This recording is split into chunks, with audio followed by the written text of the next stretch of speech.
ये आपके पार्टी के मुख्य सचेतक या जिसको भी वो अधिकृत करेंगे वो तय करेगा। तो मैं विभाग वाइज बुलाऊंगा। मैंने जैसे निवेदन किया कि 10 मिनट में एक व्यक्ति ने बोलना है, 2 ने बोलना है, 3 ने बोलना है, ये आपका जुरिस्डिक्शंस है। आप जैसे आप निर्णय करोगे मैं उसमें आपका सहयोग करूंगा। तो पहले जो कटौती है वो कृषि विभाग के ऊपर रखी जाएगी, उसके ऊपर बोल लें, फिर नगर विकास पर उसके ऊपर बोल लें, फिर चिकित्सा पर उसके ऊपर बोल लें, फिर 5-5 मिनट में मंत्री जी को कहूँगा उसका जवाब देंगे। तो उसके बाद फिर हम बजट को पास कराने की प्रक्रिया आगे बढ़ाएंगे। माननीय मनोज जी, कृषि पर आप अकेले बोलेंगे?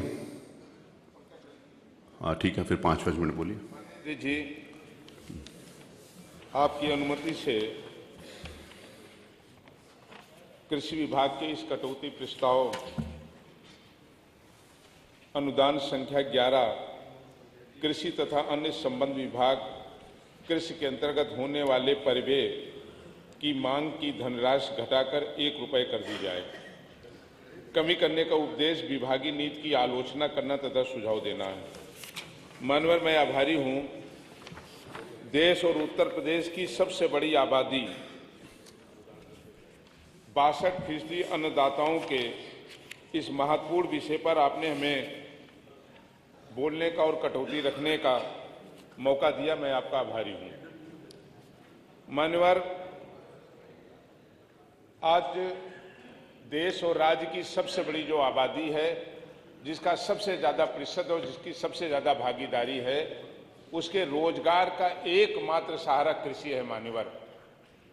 और किसान जो अपनी खेत की ही मेड़ पर बैठ करके सारे सपने देखता है और यही अधिकार उसको केवल है। उसी खेत को देख करके वो देखता है कि बूढ़े माता पिता का इलाज कैसे होगा। उसी खेत को सपना के रूप में देख करके वो देखता है कि टूटी हुई छत कैसे बनेगी। और उसी खेत में वो सपना देखता है कि घर में बैठी बेटी के हाथ पीले कैसे होंगे मान्यवर। लेकिन जब किसान की खेती खराब हो जाती है तो किसान का सारा सपना उसी खेत में मान्यवर टूट जाता है। ये अलग बात है कि हमारे उत्तर प्रदेश में लगभग 160.95 लाख कृषि योग्य भूमि पर कृषि कार्य होता है मान्यवर। सरकार ने कहा है कि हमने अपने एग्रीकल्चर ग्रोथ रेट का जो टारगेट और लक्ष्य निर्धारित किया है वो 5.1 हमने रखा है मान्यवर। सरकार ने अपने बजट में बुंदेलखंड के एकल रबी फसल का जिक्र किया है। सरकार ने फसल बीमा योजना की बात की है। कृषि विश्वविद्यालय के लिए 100 करोड़ की व्यवस्था की बात की है। दुग्ध संघों के शुद्धिकरण के लिए मात्र 25 करोड़ की व्यवस्था की है।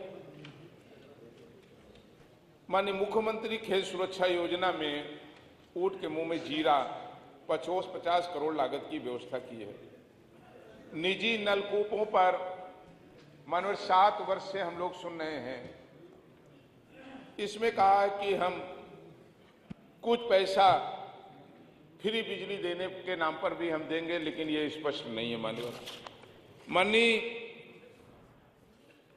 इस सरकार के वरिष्ठ मंत्री माननीय कृषि मंत्री जी अभी कह रहे थे, कुछ आंकड़े दे रहे थे। मैं बड़े असमंजस में कि आंकड़े लाए कहां से। कहा कि खाद्यान्न में 16-17 में 12% की वृद्धि करेंगे। चावल उत्पादन में कहा कि 16% बढ़ा है। दलहन के उत्पादन में 24% की वृद्धि दिखाई है। और तिलहन में कह रहे थे कि 114% की हम वृद्धि कर दिए हैं। अरे मान्यवर, जो सरकारी आंकड़े हैं देश के और एग्रीकल्चर के, वो तो आपकी कहीं बात को सपोर्ट नहीं करते। आपके बगल का राज्य है महाराष्ट्र, जहां पर एग्रीकल्चर ग्रोथ है 17.9, कर्नाटका की है 15.1, बिहार की बगल में है 8.4, उड़ीसा की है 7.6। और आपने मान्यवर 2023 को हमारे ही तारांकित प्रश्न संख्या 2 में आपने ये स्वीकार किया है कि समाजवादी पार्टी की सरकार में आदरणीय अखिलेश यादव जी के नेतृत्व की सरकार में एग्रीकल्चर दर था 7.8 और आपने कहा कि 2023 की एग्रीकल्चर ग्रोथ रेट है 6.8। जो हम विरासत में दे करके आए थे उसे आप संभाल नहीं पाए और आप कहते हैं कि हमने कृषि ग्रोथ रेट बढ़ा दिया। ये आपका जवाब है मान्यवर। और इसलिए माननीय अध्यक्ष जी, मैं कहना चाहता हूं, इस दुनिया में जब एक बहुत बड़ी मंदी आई, उस मंदी में बहुत सारे विश्व के देश वो नीचे के पायदान में खड़े हो गए। मैं बधाई देता हूं भारत के मतदाताओं का, अपने अन्नदाताओं का। उस मंदी से भी है, अगर भारत को किसी ने निकालने का काम किया था तो देश के अन्नदाताओं ने निकालने का काम किया था। मान्यवर, जब कोविड आया मान्यवर इस देश में, तो कोविड की महामारी में पूरा विश्व कहीं ना कहीं संकट में खड़ा था और इस भारत की जीडीपी 23.8 घट गई थी। तो उत्तर प्रदेश के अन्नदाताओं ने 3.6 एग्रीकल्चर ग्रोथ रेट बढ़ा करके इस देश को फिर पैरों पर खड़ा करने का काम किया है। यह है मानवर देश का अन्नदाता। और इसलिए हम साथियों को कहना चाहते हैं कि आज उत्तर प्रदेश का किसान एक बड़े संकट में मानवर खड़ा है। महंगा बीज, महंगी खाद में भी 5 किलो कम, फिर 5 किलो और कम, महंगी सिंचाई, महंगा डीजल और महंगी जुताई। और मानवर जब फसल तैयार होती है तो उसी कड़कड़ाती हुई सर्दी में, तपतपाती हुई धूप में किसान डंडा लेकर के बैठा रहता है कि कहीं ये सांड आकर के हमारे खेत को नष्ट न कर दें। और उसके बाद भी आज किसान की खेती नहीं बच पा रही है। और इसलिए मानवर मैं कहता हूं कि अगर इस देश को आगे बढ़ाने का सपना देखना है, देश को मजबूत करना है, तो मैं नहीं कहता हूं, दुनिया के अर्थशास्त्रियों ने भारत के लिए कहा है और भारत में रहने वाले 3 अर्थशास्त्रियों ने इस बात को कहा कि आकाश सच है, जब तक भारत का अन्नदाता मजबूत नहीं होगा, ये संपन्न नहीं होगा, इसके चेहरे पर खुशी नहीं आएगी, हम भारत को आगे बढ़ाने का सपना देखना बंद कर दें। लेकिन आज आप कहते हैं हमने तो 2 गुना सुना था मानवर, आप उससे 1 कदम आगे बढ़ गए। आपने कहा हमने 3 गुना किसानों की आमदनी को बढ़ाने का लक्ष्य रखा है। मानवर, हम आपसे पूछना चाहते हैं और हम स्वीकार कर लेंगे इस भरे सदन में कि इतनी मेहनत के बाद, सांडों के चरने के बाद, क्या यह सच नहीं है कि उत्तर प्रदेश में धान 1800-1900 में बिका है, 2200-2300 रुपए में गेहूं बिका है, और जब उसके उत्पादन का मूल्य 1650 आ रहा मान्यवर, तो ये कौन सा अर्थशास्त्र है जिसमें आप कहते हैं कि हम 2 गुना और 3 गुना कर देंगे? मानवर, सच्चाई ये है कि किसान, अन्नदाता आज घाटे की खेती करने का काम कर रहा है। और इसलिए मानवर हम कहना चाहते हैं, आपने सपना दिखाया है किसानों को। कौन सा सपना आपने दिखाया है? आज किसान कहाँ खड़ा? किसान तो कहता है कि हैरान हूं, परेशान हूं, दर बदर ठोकर खाकर भी खड़ा रहने वाला चट्टान हूं, हालातों से जो हार न मानी मैं वो इंसान हूं। हाँ साहब, मैं एक किसान हूं। आज किसान की व्यथा है। किसान कहता है कि दिल में बसती है जिसके भारत माता, वही किसान हूं। मेरे लिए तो केवल यही एक हमारा और भगवान है, ये समाजवादी पार्टी के लोगों का मानना है मानवर। और इसलिए मैं कहना चाहता हूं आपसे, किसानों के साथ खेल करना बंद कर दीजिए।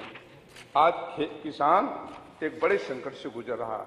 और इसलिए मानवर, हम कहना चाहते हैं कि अगर अन्नदाता के चेहरे पर हम खुशी नहीं ला पाएंगे, हम कभी देश को आगे नहीं बढ़ा सकते हैं। और इसलिए मैं जो ये तमाम चीजें इन्होंने कही, किसान का क्या हाल है, किसानों की आत्महत्या का, कर्ज में डूबे किसान ने दी जान कानपुर 22 नवंबर, बैंक वाले के तगादे से किसान ने खाया जहर बिजनौर 20 नवंबर 2023, कर्ज में डूबे किसान ने पेड़ में लटक कर दी जान 7 नवंबर 2023, किसान ने आत्महत्या, कर्ज के बोझ में था दबा, किया आत्महत्या। गौशालाओं की क्या स्थिति है, भूख से बिलबिला रहे गौवंश 20 नवंबर 2023, जान के दुश्मन बनकर घूम रहे हैं आवारा गोवंश, बेटी पशु आश्रय केंद्र में जिंदा मवेशी को नोच नोच कर खा रहे कुत्ते, वीडियो वायरल। आज ये स्थिति आपकी गौशालाओं की है, ये उत्तर प्रदेश के किसानों की है। इसलिए मानवर, आपके माध्यम से हम ये जरूर कहना चाहते हैं, इस सरकार को जगाना चाहते हैं। यद्यप हमारे सुझाव और आलोचना को आप विरोध के रूप में देखेंगे मानवर, लेकिन माननीय कृषि मंत्री जी, मैं जरूर कहना चाहता हूँ, देश के जिन राज्यों ने एग्रीकल्चर ग्रोथ में रेट में वृद्धि की है, वो केवल घरेलू कृषि से नहीं किया है, वो व्यावसायिक कृषि की ओर गए हैं। किसानों को व्यावसायिक कृषि की ओर ले जाना पड़ेगा। इसके जो सब डिवीजन हैं, चाहे वो फूल की खेती हो, चाहे वो मत्स्य पालन हो मानवर, चाहे वो बागवानी हो, जब तक इनको आप बढ़ावा नहीं देंगे, जब तक किसानों को आप व्यवसायिक कृषि के रूप में खड़ा करने का काम नहीं करेंगे, आप किसानों का सम्मान और अधिकार कभी नहीं दे सकते। और इसलिए मानवर, एक रामचरितमानस का ही दोहा मैं कहना चाहता हूं जसुराज प्रिय राजा प्रजा दुखारी, जसुराज प्रिय प्रजा दुखारी, सो नृप अवश्य नरक अधिकारी। तो मान्यवर, अगर हम किसान को संकट से नहीं उबारेंगे तो रामचरितमानस का यह दोहा हम पर लागू होता है। और इसलिए मैं एक अंतिम बात कहते हुए, जिगर चीर कर धरती का अमृत बीज उगाता है, खुद भूखा रहकर भी जग को भूख मिटाता है, ऐसा हमारा अन्नदाता है। और अन्नदाताओं के साथ खेल करना बंद करिए। बहुत बहुत धन्यवाद अध्यक्ष जी। आपने अपना वक्तव्य 10 मिनट में खत्म किया, बहुत बहुत धन्यवाद। अब मैंने माननीय मंत्री जी को भी रोक दिया था, आपको मालूम है, मैंने माननीय मंत्री जी से भी रोक दिया था।